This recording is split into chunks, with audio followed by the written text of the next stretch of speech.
Hey everybody, Jason Burmis here, and I haven't been somebody that's really taken Michael Bloomberg's candidacy for the president in 2020 very seriously. Why is that?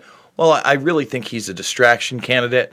He's somebody that's setting up, I really do believe, a Hillary Clinton 2020 run, as repugnant and repulsive as that is.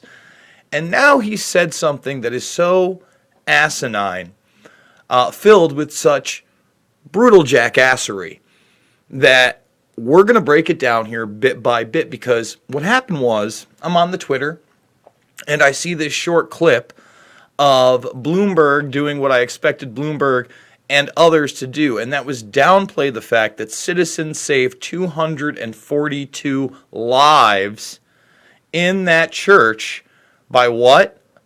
Being the good guys with a gun against a bad guy with a gun. Really bizarre, right? That the media really downplayed that one and didn't talk about it, didn't play that clip I played for you of a law enforcement official saying that there was no doubt that those citizens saved all those lives and they couldn't have had a better response. Now, Bloomberg got asked this, and in a really poorly recorded clip, somebody challenged me and said, well, his mouth's not moving, or that looks doctored to me. Let me tell you something. The clip that I tweeted, if you go check out my Twitter right now, is nothing compared to the full context clip. What do I mean? First of all, he tries to give the political answer that we're not trying to take your guns, we just want all these red flag laws. We're going to let you watch the whole thing yourself. Says all these things, right? But then, here's the kicker. Here's how it really works. He starts telling you the truth and goes, listen, this is the real deal. And the real deal is that I don't think anybody wants to be around somebody with a gun, and that should be left to law enforcement. And then after that, he says even an off-duty law enforcement agent that might do something like this, right? Are you ready? Are you ready? They shouldn't take action either. What? I know that sounds preposterous that he would say that an off-duty law enforcement officer shouldn't have done this, or that this wasn't really a good thing and generally they shouldn't do it, but we're going to play the clip. So here you go. Without further ado, we've got our dude right here. Let's go. Yes, one more. Mayor Bloomberg, yesterday there was a church shooting in Texas, and the person who had potentially saved a lot of lives was someone within the church that had a gun. A lot of people like to use the quote, good guy with a gun. Where do you stand on that, and what's your plan to tackle gun violence in this country? Well, I've spent an awful lot of money and a lot of my time on Everytown, which is our gun organization that is trying to get background checks so that we don't sell guns to minors, to people with psychiatric problems, or people with criminal records. We're not trying to take guns away. The Second Amendment guarantees your right to have a firearm, but the courts have said that we can have reasonable restrictions, and the courts have ruled that those three things are reasonable. So we've supported a whole group of organizations, Moms Against Guns, and throughout the whole country of trying to get these background checks and red flag laws. And we have been making progress. Roughly half of all the states have them right now, even some states with Republican governors that have signed onto it. So see how proud he is of all these red flag laws? He's given that politician answer. Now here's where it goes berserk, bizarro world. That a guy who's a billionaire that walks around with armed guards 24/7 says this. So getting guns out getting background checks is the first thing. The second thing I would say is, yes, it may be true, I wasn't there, I don't know the facts, that somebody in the congregation had their own gun and killed the person who murdered two other people. Actually, it was first reported 5 other people had their own gun. All of them drew them within 30 seconds, but now it's being said that 7 separate people in that congregation. Remember, we had already had a law enforcement official say there's no doubt that that person saved 242 other lives. But just listen to what he says. But it's the job of law enforcement to have guns and to decide when to shoot.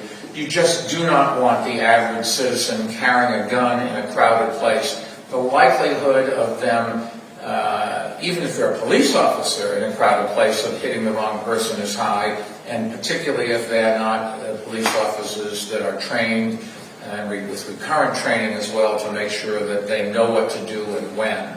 So right there, he tried to say in a situation like that, it should be left up to law enforcement. Totally ridiculous that people don't want to be around a group of people with a crowd of guns. It was a church, and what we know is 5 to 7 people already had weapons, and that's what saved lives. And then he goes as far as to say even an off-duty police officer would probably more than likely harm an innocent person. My God. Are you listening? And this guy thinks that he's electable? No one thinks he's electable. He's there to go through this campaign and siphon off more time and more media coverage from real candidates like Tulsi Gabbard that challenge the establishment quo. But let's continue because he's not done. So it turned out okay, but that does not make this a practice that is sensible, and I don't think most people want to go to events where people have guns and decide who they want to shoot and who they don't want to shoot. If there's no other questions? Yes, please. So there you go. The clip, in my opinion, was much worse. It was much worse than the little, because I had to go look at this. Because, again, I don't want to put out false information. So when somebody challenges me over on the Twitter, by the way, I'm a documentary filmmaker, I go and I take note. For instance, right now, this person is challenging me on the fact that I've exposed Conor McGregor as a violent rapist. And I'm just going to say, here's the hard evidence by showing the thread to him. I'm going to be polite about it. I'm not here to flame anybody. Where's the hard evidence? Please read through this account. And guys, if you could do this to people, if you could actually help me out with this would be great. Read this thread and the source material. There is plenty of evidence.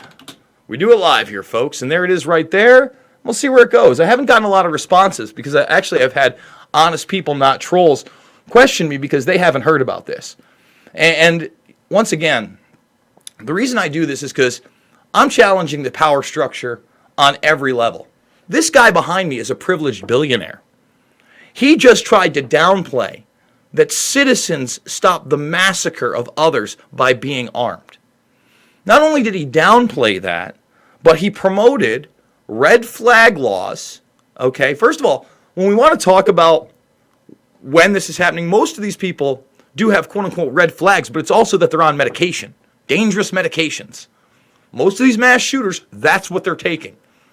They're taking methamphetamines, okay? They're taking antidepressants, SSRIs, and a host of other things because they have severe depression, schizophrenia, delusion. Don't think that the fact that this, I haven't read much about the motive, but the fact that I believe that shooter knew that this was being broadcast live, probably because every service was broadcast live. And he wanted that fame, that attention that goes with it. And it's disgusting. And, this guy behind me, he wants us to be that serf class. While he, at the top, in the predator class, he's got all the guys with all the guns in the world. So, guys, if you want to see that video, you can either repost this one, but you want to see the full thing, it's over on Facebook. You got to do a little bit of, searching Montgomery, Alabama. But think about what this guy just said. He's not a viable candidate. We all know he's not a viable candidate.